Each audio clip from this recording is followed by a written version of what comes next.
Maraming salamat. Magandang umaga po magsiupo po na. Mapapagod kayo sa 2 oras na speech ko.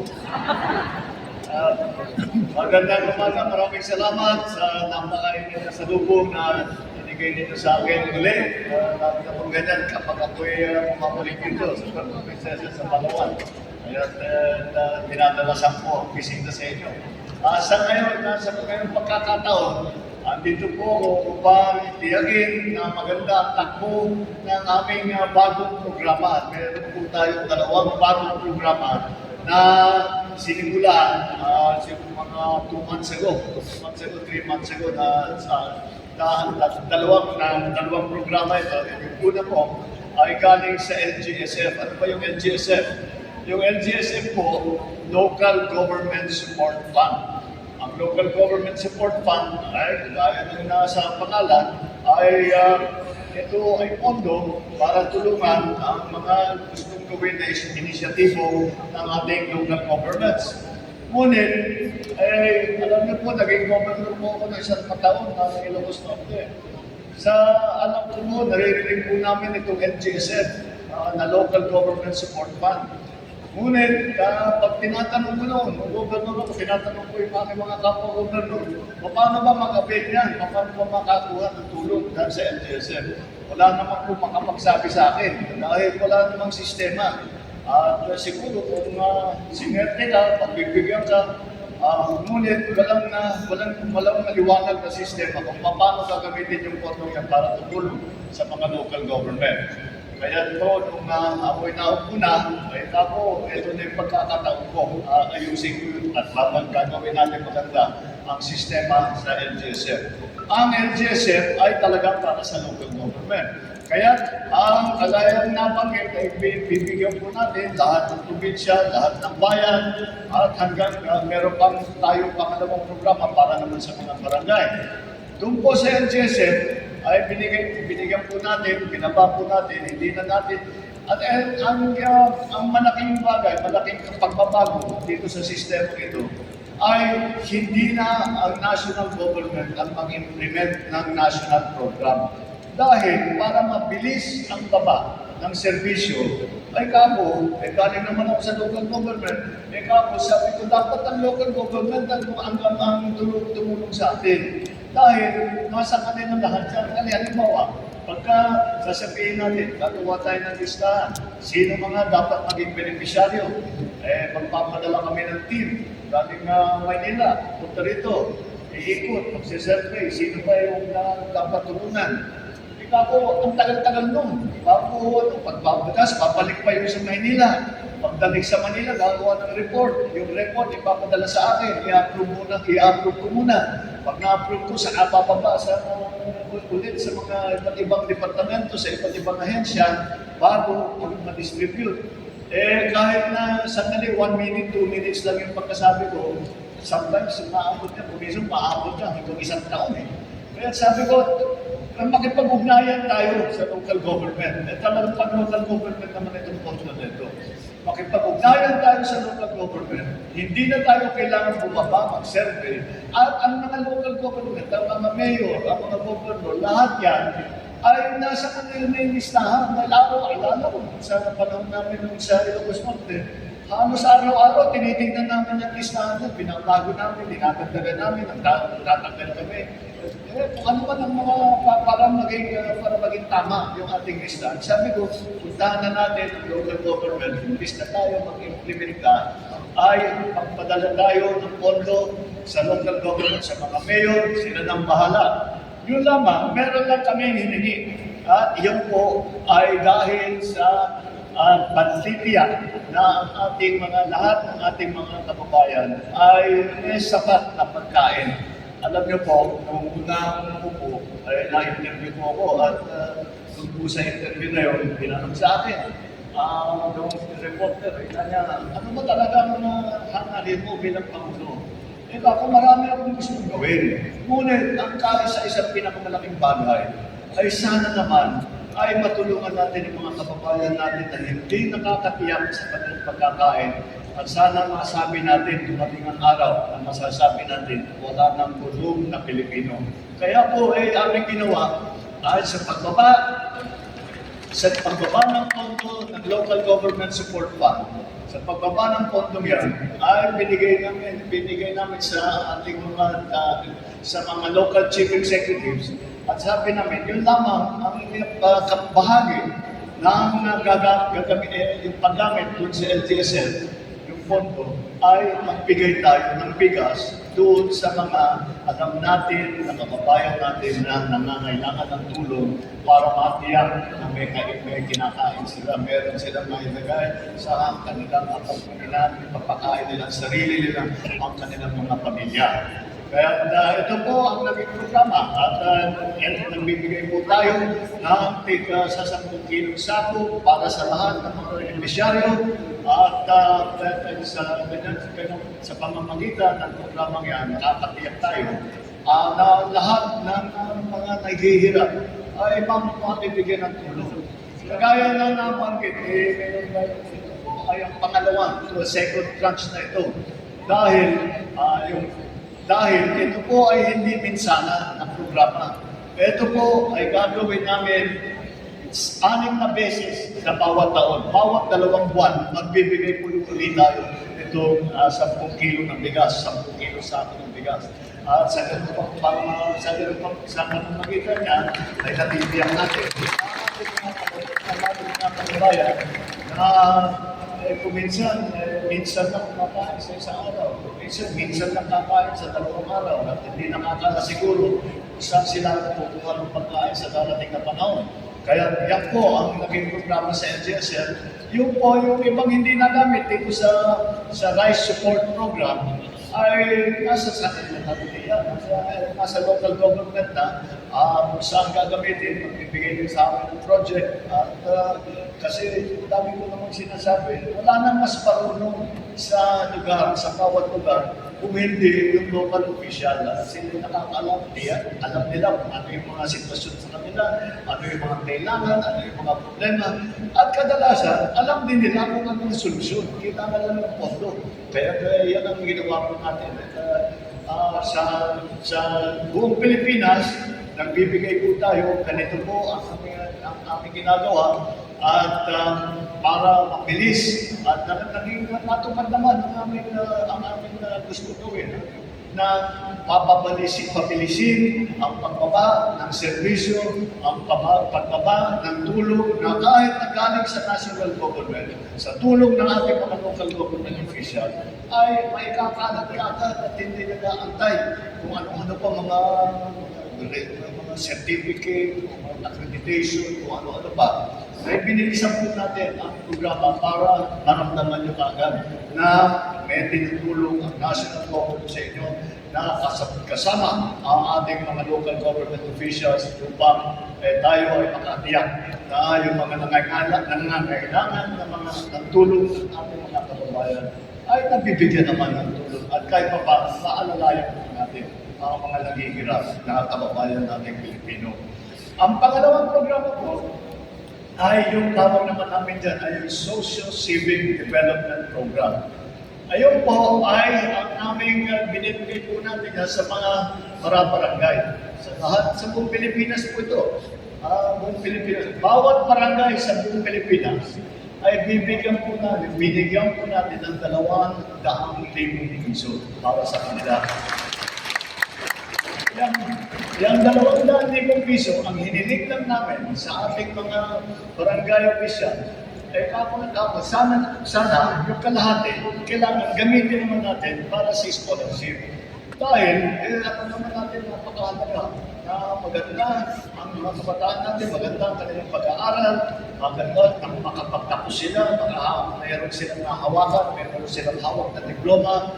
At siyempre, alam naman natin, ang pagkamagandang pinag-aralan at maganda ang training ng ating mga kabataan, ay marami pong silang magagawa, matutulungan nila ang sarili nila sa kanilang sariling buhay, matutulungan nila ang kanilang pamilya, matutulungan nila ang kanilang komunidad, at sa ganung paraan ay matutulungan ang Pilipinas.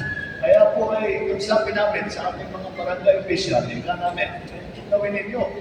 Doon sa 200,000 piso, kumuha kayo ng kalahati, 100,000. Doon sa 100,000, yan ang gagamitin natin pagbigay ng scholarship.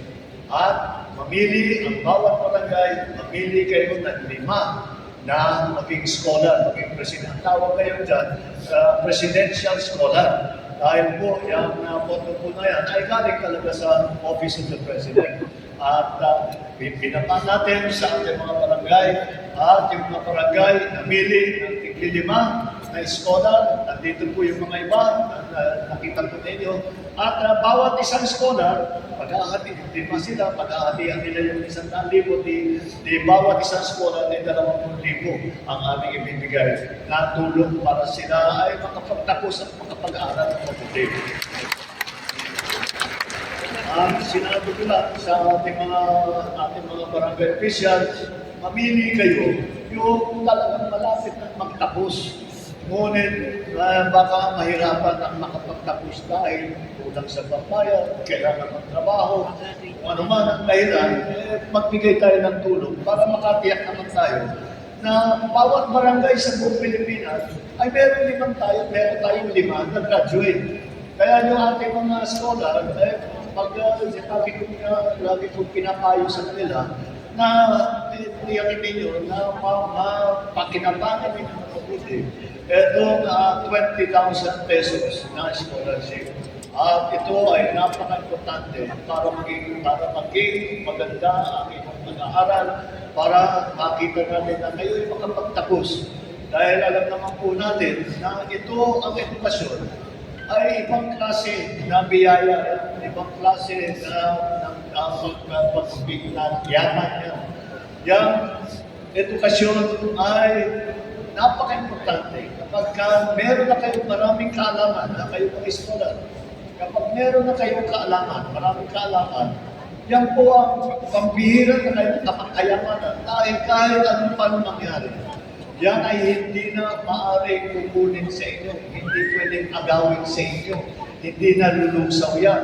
At araw-araw sa buong buhay ninyo, lahat ng natutunan ninyo sa school, magagamit ninyo para pagandahin na ang inyong buhay, para pagandahin ang inyong buhay ng inyong pamilya, makatulong kayo sa pamilya ninyo, at sa mga komunidad ninyo.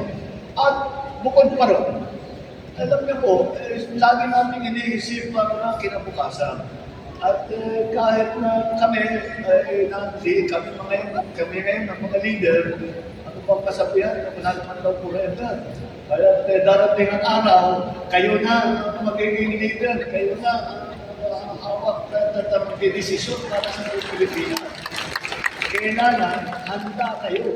Kailangan nakapag-training kayo ng mabuti. Kailangan alam na ninyo ang gagawin ninyo. At pagka pinag-uusapan kami sa serbisyo publiko, hindi po ibig sabihin, tinutuloy ko naman ang sa gobyerno. Lahat na, kahit saan kayo pumasok, kahit maging magiging hanap buhay ninyo, mag-negosyo kayo, magiging professional kayo, ano man, kahit pa paano, basta may training kayo, may pinag-aralan kayo, meron kayong yaman, nakaalaman, ay handa na kayo magdating ng panahon.